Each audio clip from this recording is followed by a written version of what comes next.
Welcome to Northwest Aerospace News Live. I am Jennifer Ferrero, a writer for the magazine and your host. Before we start, we'd like to thank our sponsor, Impact Washington.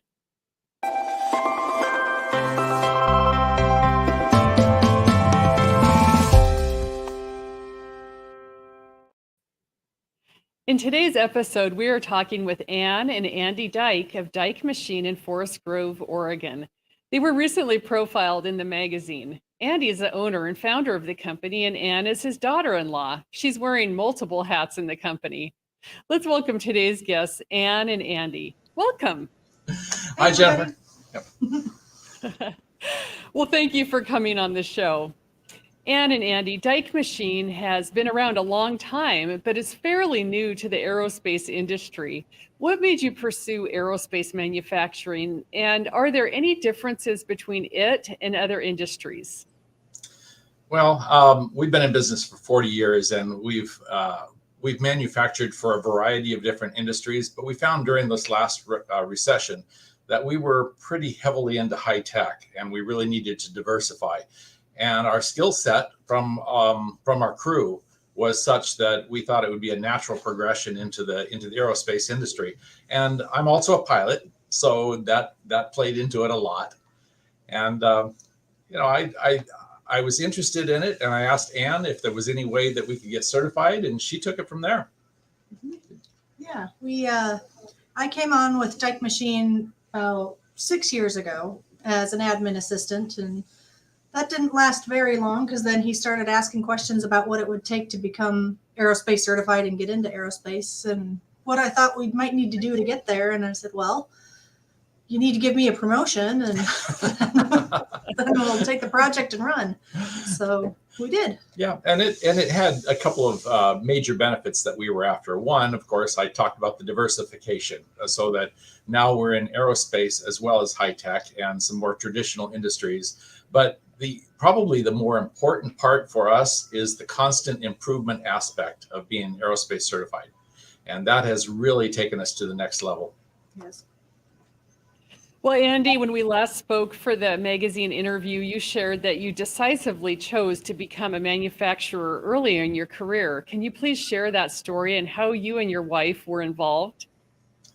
Yeah, so we're going clear back to 1983, the year that I got married, and I and the wife sat down and we decided, well, where do we want to be in 10 years? And we laid out where we wanted to live and how big of a family we wanted to have, that sort of thing. But then we had to say, how do we get there? And I was already working in the manufacturing industry as a machinist at the time. And we said, well, how about if we start a business? And so the very next day, we started to put our plan into effect, and it just took off from there. I started with two machines. I started with a manual lathe and a manual mill because I was only 22 years old at the time and didn't have much. So it started very simply.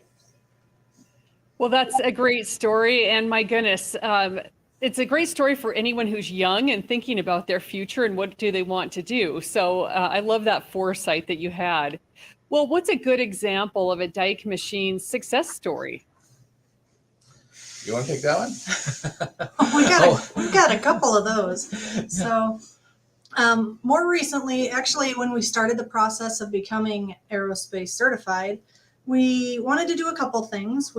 First, we wanted to upgrade software so that all of our records were more transparent across the shop and could really be interacted with and get the active participation of everybody in the shop, from floor staff to managing staff. So we spent probably about 6 months making a change from an old ERP software into ProShop, which enabled us to do that. It was pretty cool.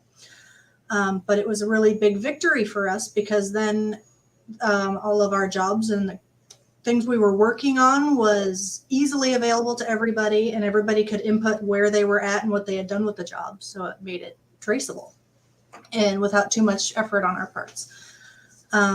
After the initial 6 months, that first 6 months was a bit of a changeover for us. Our old ERP software we'd been using for nearly 20 years. So we had a lot of data we had to transcribe over. Yeah, I would say we've had a lot of different successes in this business. I'll just point out a small one, and some of our viewers may have experienced the same one. We used to have a lot of waste material, waste coolant, and our shop is getting to be fairly large size. And so when the sumps got when the coolant went bad, we just disposed of it, which was becoming very expensive. And so we first purchased the system and then modified it to where now we have zero waste, and it cut our coolant recycling costs to zero, and it reduced our purchase of new coolant significantly. So that was a big success story. And again, that goes back to the constant improvement. We try to take ideas that people have within our shop and we implement them. And it's not unique to Duyck Machine, but we certainly try to foster that atmosphere.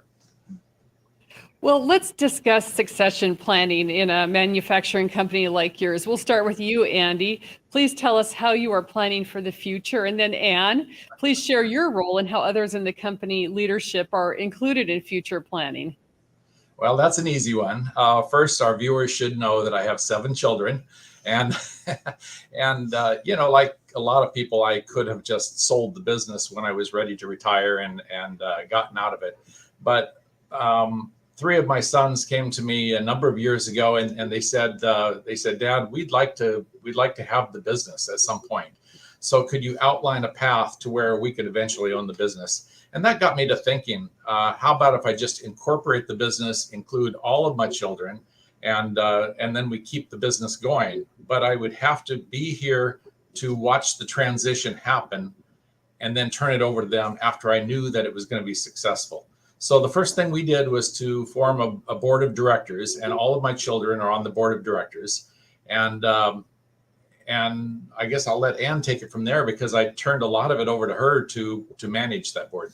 Right. So I became the secretary for the corporation. So it's my job to call together meetings and record them and do those kinds of things. So I'm a communication liaison between the acting managers here and the board members. Some of his sons work here in the shop, but they aren't in management positions. They're playing to their strengths. We've got a programmer, we've got a CNC machinist, we've got, I'm represented in administration because that's my strength. I should also point out, Ann is my daughter-in-law. She's married to my oldest son. Yes. He has other duties. So Ann is lead here in the shop. And I have another son-in-law who also works here at the shop, where my daughter does not. So either my children directly work here or their spouses work here. And that works out really well.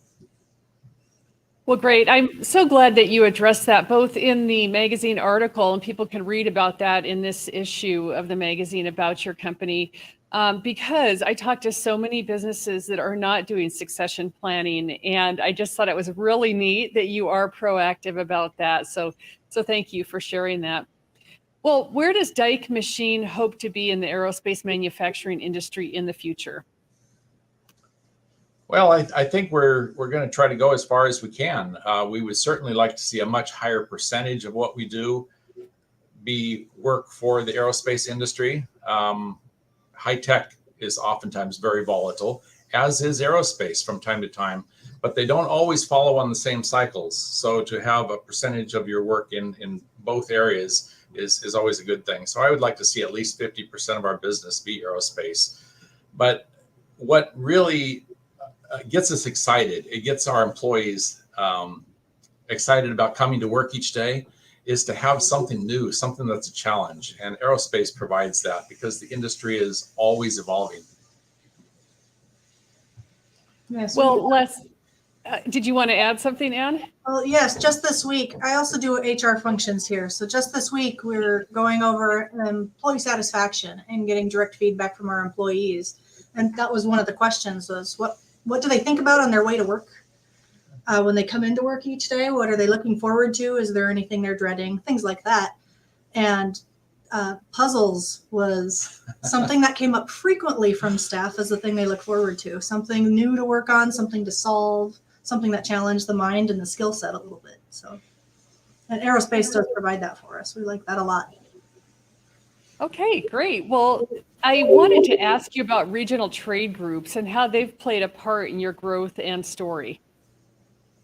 Well, that's an easy one because when we started in aerospace, it was because we went to a PNDC conference, excuse me, a PNAA conference.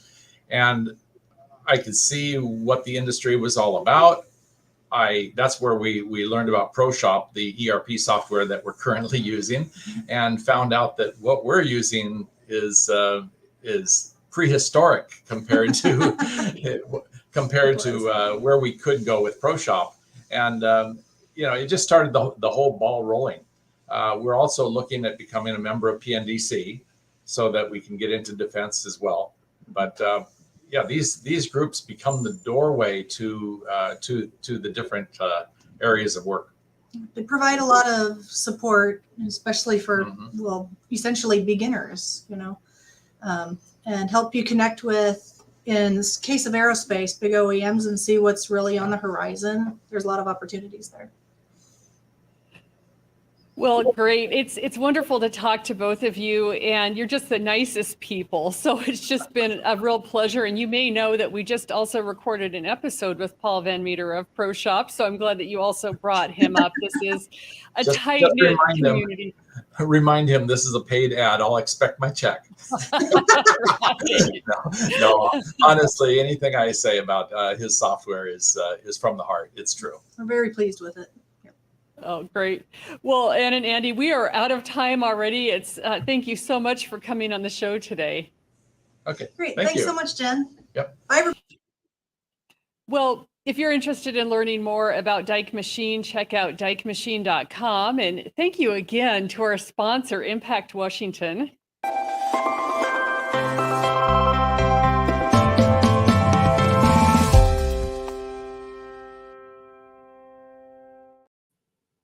If you'd like to sponsor a future episode, please contact Dean Cameron with Top Drawer Media. And until next time, keep engaging with the manufacturing and aerospace news you need to know in the Northwest with Northwest Aerospace News Magazine. Goodbye.